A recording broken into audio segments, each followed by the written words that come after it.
Olá, estudante! Como você está? Tem tomado todos os cuidados para continuar se mantendo saudável?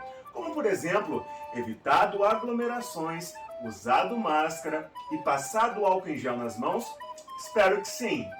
E em relação às atividades escolares, está conseguindo acompanhá-las? Realizá-las? Tomara! Sou o professor Léo Machado e antes de começar a nossa aula de hoje, vou me autodescrever. Sou preto, de pele parda, olhos castanhos, cabelos pretos, mais curtinho na lateral e arrepiado para cima. Uso uma barba no estilo cavanhaque. Estou utilizando uma camisa preta e calça jeans. Estou sentado em uma cadeira gamer. No meu fundo, uma televisão compondo o cenário e do meu lado, um computador. Esse sou eu e vamos à aula de hoje. Ah, você já baixou o aplicativo Rio Educa em Casa? Você também pode acompanhar as aulas por lá, além de ter acesso a outros conteúdos muito legais. E o mais bacana é que para você acessar o aplicativo, nem precisa gastar da tua internet. Que demais isso, não é mesmo? Então já sabe, se você ainda não baixou, corre na loja de aplicativo do teu celular e baixe gratuitamente o aplicativo Rio Educa em Casa. Na aula de hoje, vamos falar sobre Júlio Verne, um conhecido escritor e uma de suas obras. Ele é considerado o pai da ficção científica. Mas você sabe reconhecer sobre esse gênero textual? A ficção científica se refere às narrativas que utilizam componentes científicos essenciais para o andamento da trama. É um gênero da ficção especulativa que normalmente lida com conceitos ficcionais e imaginativos relacionados ao futuro, ciências e tecnologias e seus possíveis impactos a uma determinada sociedade ou indivíduos. A ação, por sua vez, pode girar em torno de um grande leque de possibilidades, como, por exemplo, viagens espaciais, viagens no tempo, universos paralelos, vida extraterrestre, dentre outros. E diferente da fantasia, no contexto narrativo da ficção científica, encontramos eventos imaginários inspirados em fatos reais. Fatos esses que estão cientificamente estabelecidos ou amparados por princípios científicos, ainda que o enredo permaneça imaginativo. Ele tenta convencer ao leitor que as situações apresentadas podem não ser possíveis no contexto atual, mas talvez com o avançar da ciência possam ser possíveis no futuro. Encontramos obras emblemáticas desse gênero no início do século XIX, como por exemplo o terror psicológico O Médico e o Monstro, o romance Viagem ao Centro da Terra e a novela Guerra dos Mundos. A ficção científica ganhou uma grande popularidade devido à rádio, televisão, histórias em quadrinhos e cinema. Como esquecer, por exemplo, do filme ET, o Extraterrestre, de 1982, que marcou toda uma geração. A ficção científica pode ser realmente instigante e intrigante. Sabendo disso, vamos conhecer um pouco sobre esse escritor de ficção científica e uma de suas obras? Se liga aí nessa contação! Júlio Verne, Viagem ao Centro da Terra. Quem foi Júlio Verne? Jules Gabriel Werner, Júlio Verne, 1828-1905, foi um escritor francês considerado o inventor do gênero ficção científica, tendo falado em seus livros sobre avanços científicos como os submarinos, máquinas voadoras e a viagem à Lua. Ele é um dos escritores cuja obra foi mais traduzida em toda a história, com traduções em 148 línguas, tendo escrito mais de 100 livros. Teve uma formação clássica, com estudos em grego e latim, e por influência familiar, obteve licenciatura em Direito, mas para desgosto do pai, decidiu não exercer a profissão, interessando-se por literatura. Sem a ajuda do pai, Werner passou por grandes dificuldades financeiras em Paris, enquanto tentava se firmar como escritor. Tornou-se secretário do Teatro Lírico e, posteriormente, começou a trabalhar na Bolsa de Valores.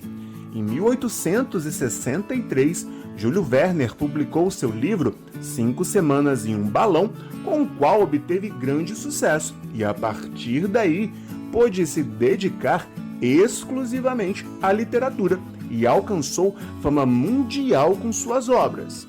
Além de escrever, Werner viveu outras aventuras, como cruzar o Atlântico em 1867, voar de balão em 1873 e ser eleito vereador de Amiens, cidade francesa, em 1888.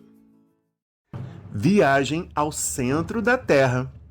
Viagem ao Centro da Terra é um livro de ficção científica em que Júlio Werner narra sobre um jovem e seu tio que resolvem viajar ao centro da Terra, dirigindo-se então à cratera de um vulcão na Islândia, que acreditam ser a porta de entrada para o interior do planeta.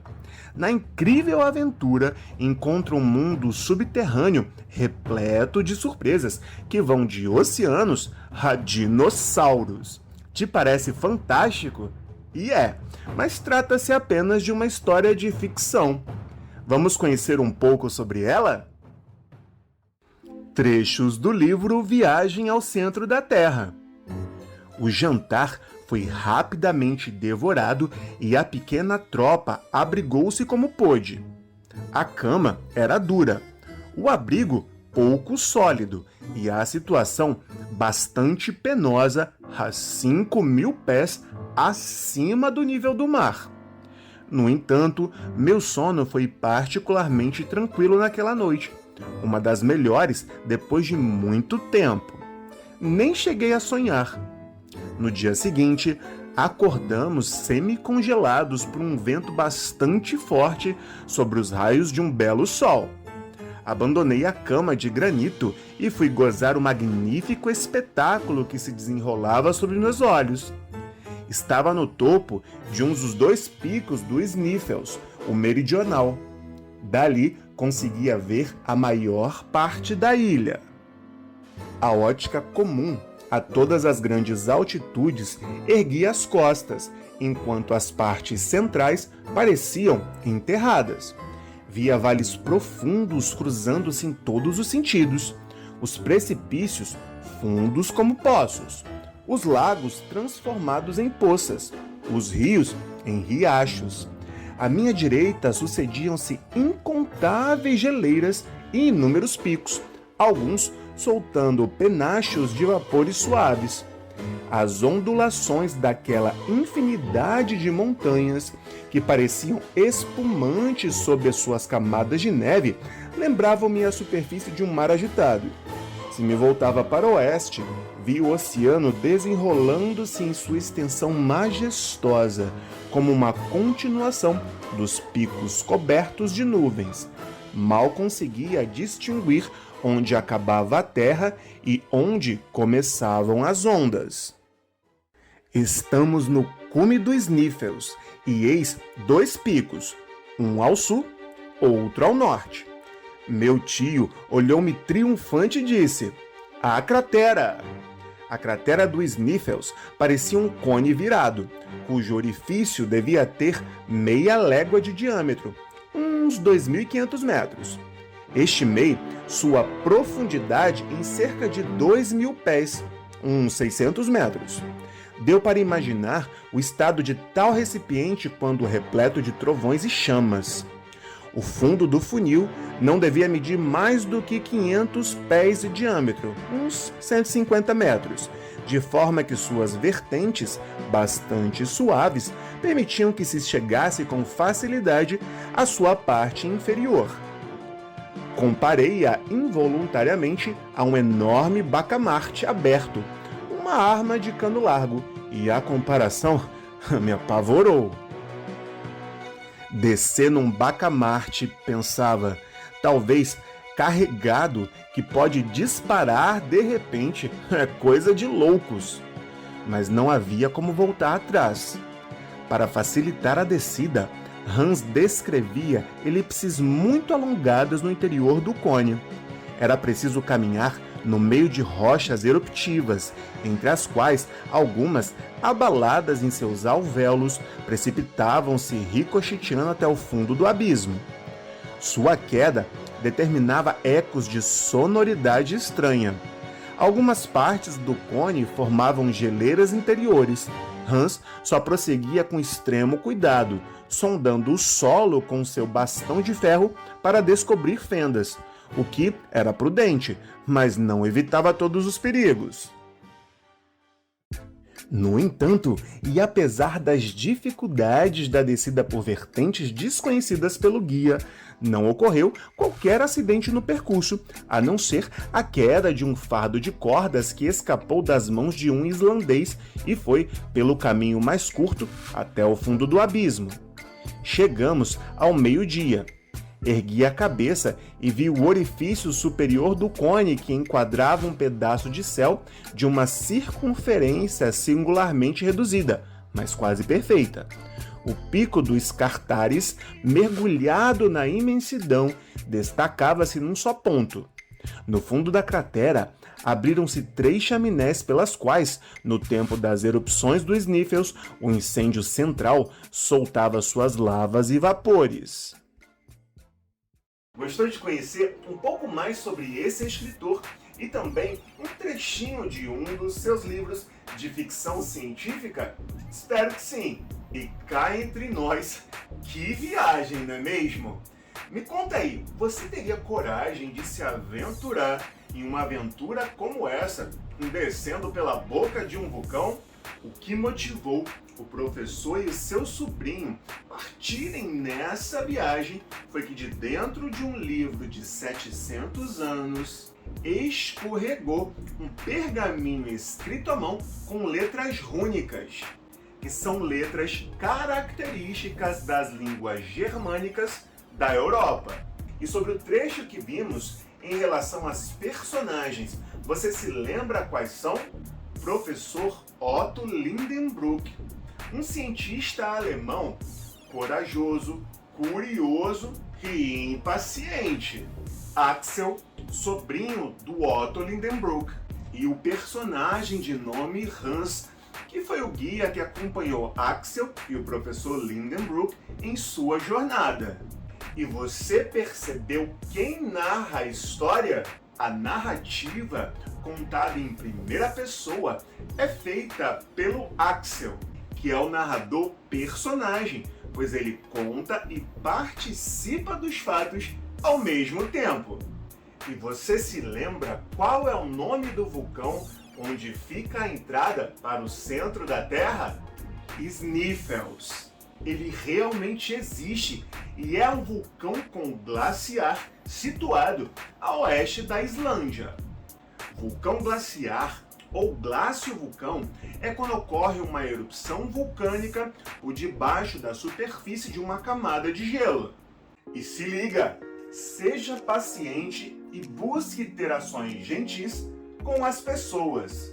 Vivemos tempos difíceis em meio a essa pandemia e muita gente está emocionalmente doente.